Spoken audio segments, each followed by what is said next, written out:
good evening. This is Maestro Cotello with a Dawn of War 2 Retribution Elite Modcast. Today we have a 3v3 on Angel Gate. It's been a little while since I've done some 3v3s. Alright, our first player right here is Noisy, also known as Noisy Elmo, playing as this Plague Champion. The Plague Champion he starts off as a ranged hero. He is a very stinky, and he can become very tough and durable. He can heal, he can also repair, he can work well with vehicles. He can also act as a melee counter. Noisy going with a triple heretic build with the Plague Champion. That is somewhat uncommon. One of Noisy's teammate is Pibb Smith, as the Lord General. The Lord General I love the Lord General's attitude, because I'm in command, that's why. The Lord General is the only hero who is a squad. He has this Stormtrooper retinue that can reinforce on the field, somewhat expensively, but it gives him massive staying power. He has a bolter that he wields one-handed in his left bionic arm, and he focuses on supporting his units with buffs. Next we have Angry Bird as this Space Marine Techmarine, who I can't get a great angle on, but he is a tough Techmarine with a bolter, very good starting bolter, good starting range damage output. He has a gun for every occasion and an axe for an occasion as well. He's very versatile. He can work well with vehicles. He can also provide enormous team staying power, but with relay beacons in teams. Alright, red team, we have Osinski, Warsmith. Osinski is playing as the Chaos Lord, this ultra-tanky melee hero. He can disrupt and restore his health with Kill the Weak. He cannot be knocked down or suppressed. He is a fearsome hero who is very good at leveling and then becomes extremely tanky and awesome once he is leveled. Next, we have Commissar Yarrick as this slightly tanky Commissar Lord in retreat. He comes with a free energy shield. He has a gas mask on right here because he is in the Death Corps of Krieg, a DLC. He can execute his troops to make them fight harder. And finally, our last hero is Rags no Chinkonka, playing as this Orc Mekboy, shooting with his bolter or his shooter point blank at that power node. He is a teleporting ranged hero. He can do some area of effect damage with the electric armor. He can make knobs tougher with super tough beam, as well as have a taste. He's got some interesting abilities as well.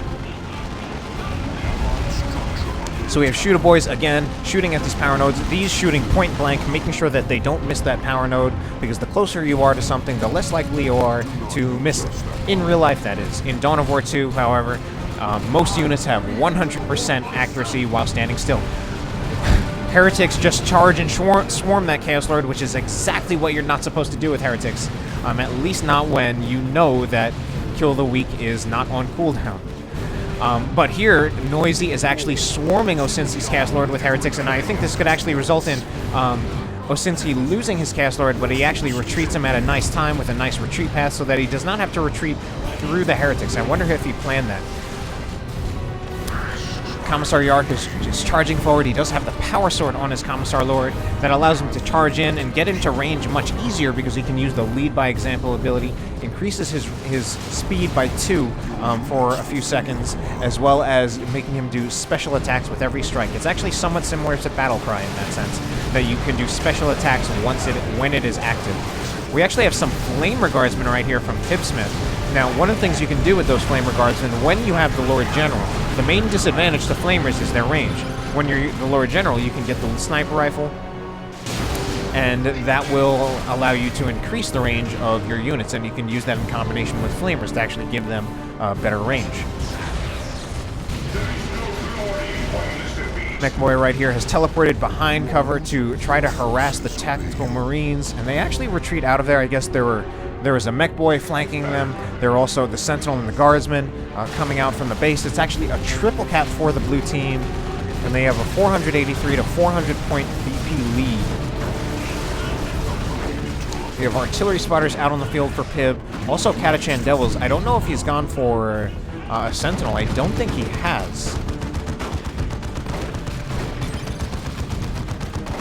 But one of the things about this map is that it's often a fight for that, for those bottom power nodes. Since if you have those bottom power nodes, you're going to have a much stronger economy than the opposing team.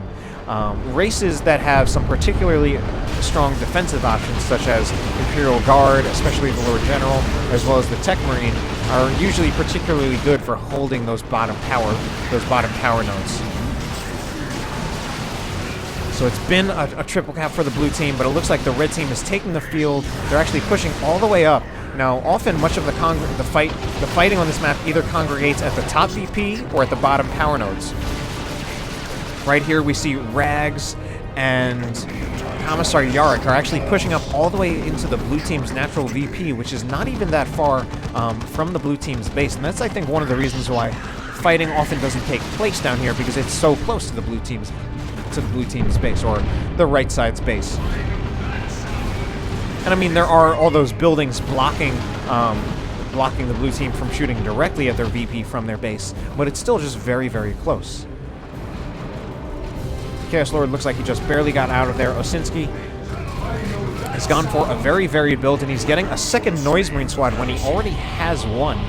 I think Osinski, with the position that he has right here, he could go for a generator bash, especially with Commissar Yarrick chasing off these heretics from Noisy Elmo. That really could have been the best chance the blue team would have had at stopping this generator bash. As it is, I think Osinski will probably get much of the generators. He will probably get a full farm bash off of those generators.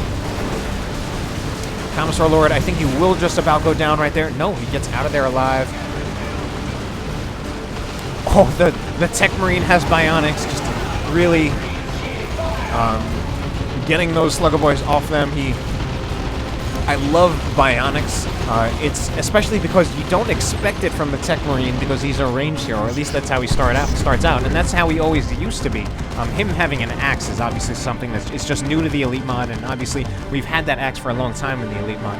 But for even longer, we've had the Techmarine as exclusively a ranged hero, with bionics really being his sole melee capability. And it's an awesome ability, especially to the weaker melee units like Sluggers, Heretics. It actually does great damage to them because it hits pretty much all of the models, and then it disrupts them. And you never expect bionics the first time it comes. And that's why people always get hit by it at least the first time. And it's also just a very good melee disruption ability, and it's something that you can use on command.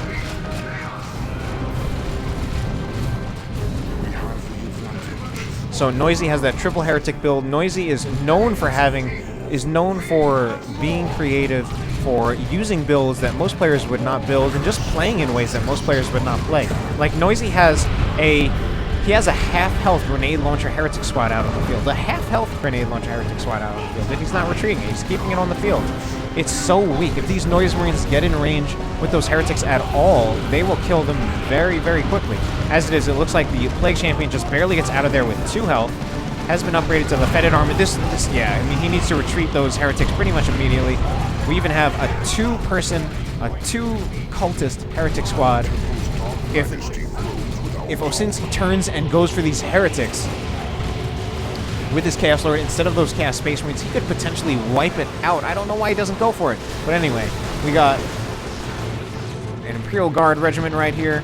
Pibb Smith with that Lord General. Oh, those Catachan Devils in a lot of trouble. And the Lord General does not have his Sergeant. And wow, the Guard just straight up gets forced off right there. They did not manage that well. Noise Marines were about to close in on them, and the Chaos Havocs were suppressing them as well. We now have Missile Launcher Sentinel. We're already in Tier 2. Oh my god, that's really bad for the Havocs. Alright, looks like they just barely get out of there. They retreated just soon enough not to take the full brunt of those stick bombs from the stick bombers. But the red team is being absolutely overwhelming. And the blue team can't even keep a power farm up here anymore.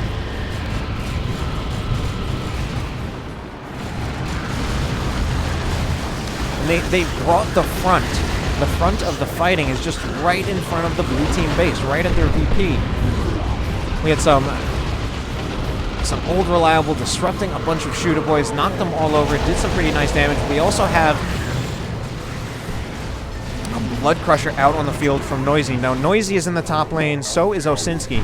Given the build that Osinski has picked, Osinski will not really be able to respond very well to that Blood Crusher. So that's a good choice by Noisy to get that Blood Crusher. First of all, Osinski, he has a long Tier 1, so he's not even to Tier 2 yet. He's the last person to Tier 2. Rags is already going to Tier 3. Osinski had that long Tier 1. Additionally, Osinski got a build where only one of his units can be converted to AV once he gets into Tier 2. I mean, I guess technically the Noise Marines can damage vehicles, but they can't always reliably hit vehicles. Certainly not a fast vehicle like the Blood Crusher, unless it gets snared by something like a las cannon on those Havocs. Flare goes down, revealing the area as well as decreasing the range of all the units in this area.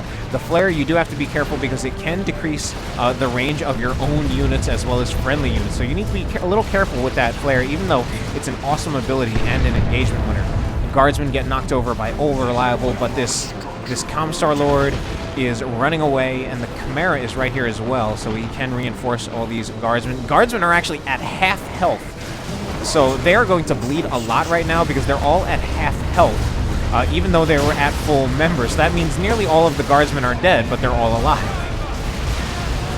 And a Manticore is now out for Commissar Yarrick, shooting all the way from his base and reaching very close to the blue VP, the blue team natural VP. We have double Sonic Blaster Noise Marines. One of the things I like about Osinski is that he's often pretty creative with his tier 2 chaos play, whether it's things like getting multiple Havocs or multiple Sonic Blaster Blastmaster Noise Marines in this case. He just has some very interesting plays. Chaos Shrine of Nurgle just straight up goes down from that Armor of the Inferno. So Osinski, very smart there, knew that he probably knew that the Let the Galaxy Burn right there was actually going to take out that Chaos Shrine of Nurgle because it does some kind of fire damage. Any kind of flame weapon is going to be good against any kind of building. And right there, it actually just took it out outright. But yeah, those builds that Osinski does, he often uses those builds. Those are builds that on paper they have problems. They're often not balanced in the sense that you don't have a balanced composition. But then the trade-off is that you get some kind of really exceptional firepower out of the builds that Osinski sometimes builds.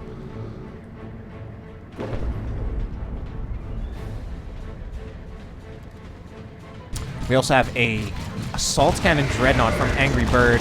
And this is actually really bad. Some stick bombs go off, as well as Love Dadaka to pin those Devastator Marines in place, but they get out of there without losing a model, so that really wasn't that bad.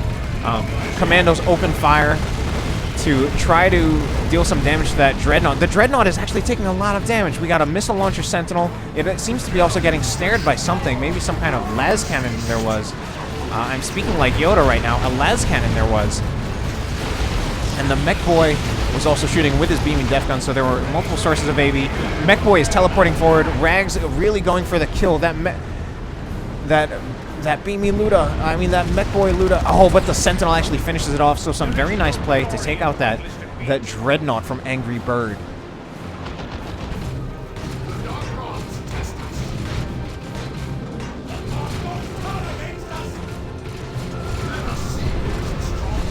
We have some Horncast Space Marines. They will win against the Siege Chaos Space Marines once they get into melee. Noisy Elmo right here is going to try to kill more models, and he does take out another Chaos Space Marine model. Noisy has been awesome with this Blood Crusher, and Osinski really just has not had adequate responses. He hasn't even gotten any Tier 2 unit yet, and I really feel like the Tier 2 unit that he should have gotten should have been something to help him take out that Blood Crusher, something with anti-vehicle. Now, Osinski hasn't done that, but I mean, right now I'm saying this because this is how I think. I think if you see a vehicle, you need to get some kind of anti-vehicle. Osinski definitely does not think like me, and that's why I would generally never build the kind of builds that Osinski makes. And I don't try to say that in a bad thing. I think he's very creative in that sense. Just that he tries things that I wouldn't try. I think right there, Noisy should have actually pushed forward and gone for the Sentinel with his Zinchcast Space Marines. Possibly could have killed it right there. And he does want... That Sentinel would be really nice to get rid of. Since Sentinels, they often don't scale well, but the missile is a nice way of helping them scale into Tier 2, but they're still very easy to kill in Tier 2, even with their missile launcher. So you certainly don't want to just let them stay alive, because they'll do things like kill that Blood Crusher. And this is actually very, very nice Sentinel play from Yarrick. He's actually using it as AV, and he's using it as AV to... He's using it really as AV to help out as AV for the entire team. He's using the mobility of that Sentinel to get around, to switch lanes, so that he can get to vehicles that are oppressing players that are not him, that are not in his lane. So that's very helpful. It's a team play use. But we have some tier 3 purchases now coming out for these players. Yarrick getting Kashrkins, Elite Tier 3 infantry unit from the Imperial Guard now in the Elite mod. They are like guardsmen on crack. They can be upgraded with a variety of weapons, plasma guns, grenade launchers, melta weapons, and they do extremely good range damage. We now have Bloodletters out for Noisy. He has a very long build, extended all the way to tier 2. There goes Bionics again from the Techmarine. It was very nice to see that again. And some improvised explosives go off. Noisy now has some Bloodletters. He teleported them away, going for the Guardsmen. He's being very aggressive with these Bloodletters, going after Guardsmen. And I think he got out of there because he knew he was going to get Sentinel stomped at that point, and the Guardsmen were just going to get inside the Chimera, if not just reinforced. Now this game has been interesting. I feel like there actually hasn't been too many units dying. I know Angry Bird lost a Dreadnought, Noisy lost a Blood Crusher, Commissar Yarrick has probably lost at least one Guardsman squad, but overall the unit preservation has been pretty good for most of the players in this game. Oh my god, we now have that tier 3 tank out. The looted tank from Rags has already been upgraded with reinforced plating to give it more health. And that boom shot ability is just great for disrupting. And now we have these double Kashrkins. The range DPS coming out of double Kashrkins is absolutely brutal.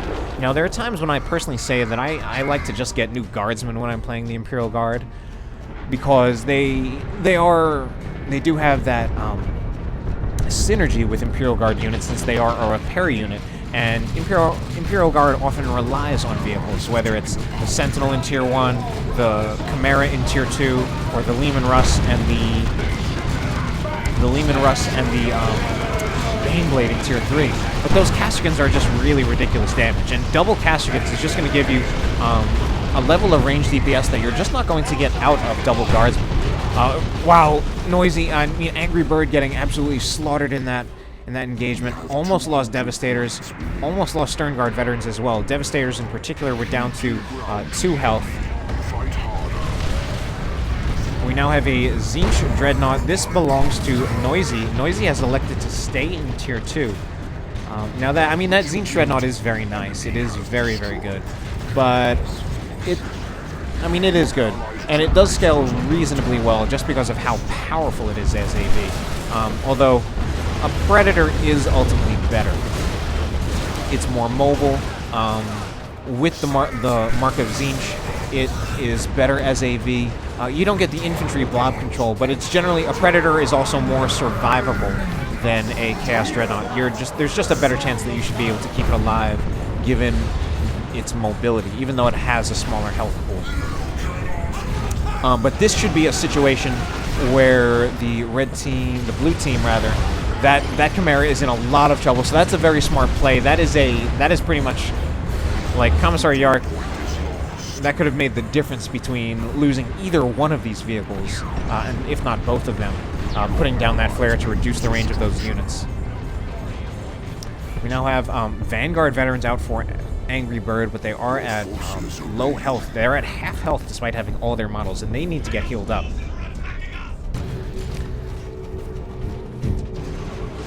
You have a teleport going on here to try to finish off that Chaos Lord in retreat. I don't think they will actually finish the Chaos Lord in retreat, though.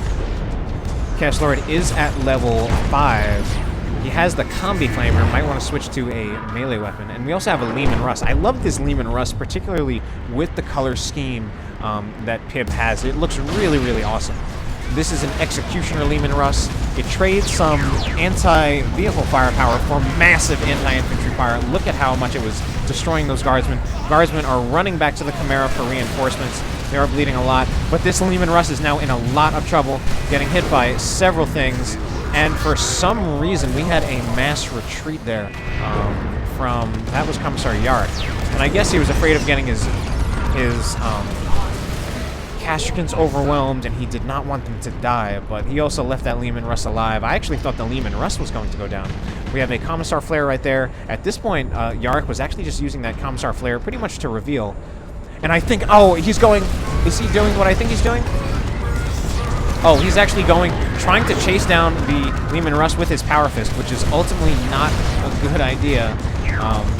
I think potentially could risk losing the Leman Russ there. I mean, losing his Commissar. He does not lose the Commissar. I actually thought he was going to go for an Emperor's Wrath since he has upgraded to that ability. He was going for the Power Fist right there, but the Power Fist was really not going to be enough to deal with the Leman Russ since the Leman Russ has a 35% damage resistance. It still had something like 150 to 200 health, and it was getting repairs from those heretics. So it's also nice of Noisy to be repairing on Pibb's behalf. Here goes a rocket run. So that rocket run kills a heretic squad, and for the most part, I think that's all it got. Interesting angles. I often do the rocket run angles in the same direction. I often do it toward me, and toward my team, toward our base. We have double Castricans out right there. Castricans have plasma guns, going to be giving them massive anti-infantry firepower. Unfortunately, Pibb was not microing this Leman Russ, and it could go down right here. It really could go down. It's now it's being chased by this Great Unclean One. It's taking hits from the Sentinel Missile Launcher.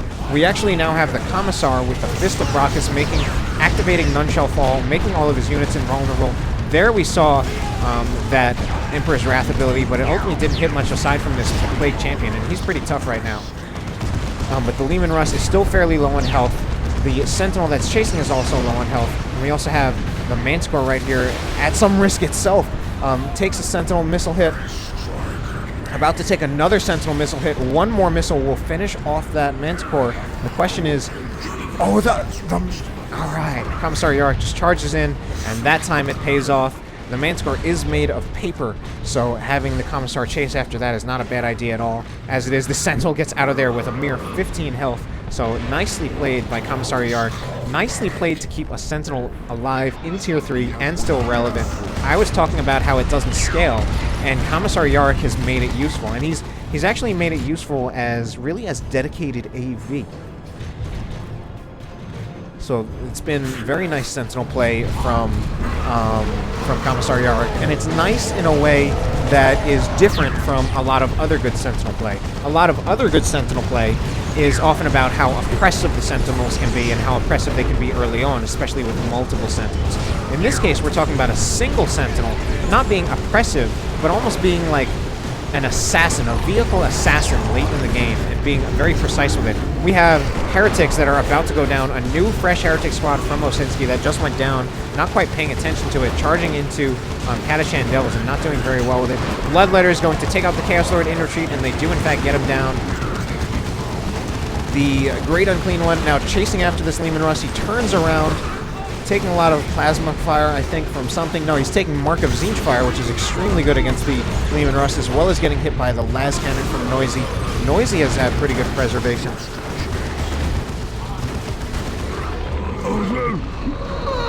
Here's an Imperial Abyss, as well as a dead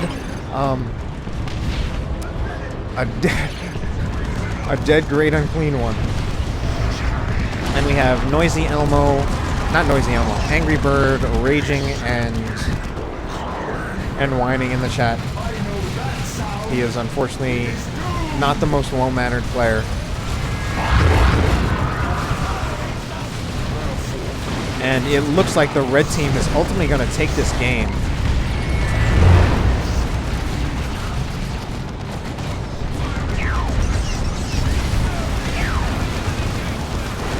Commissar Yarrick has even kept his Chimera alive, and it looks like that's going to be the end of the game in favor of the red team. A 165-0 VP finish, not the closest, but crazy game overall. I enjoyed it. Hope you enjoyed the cast. Have a good night.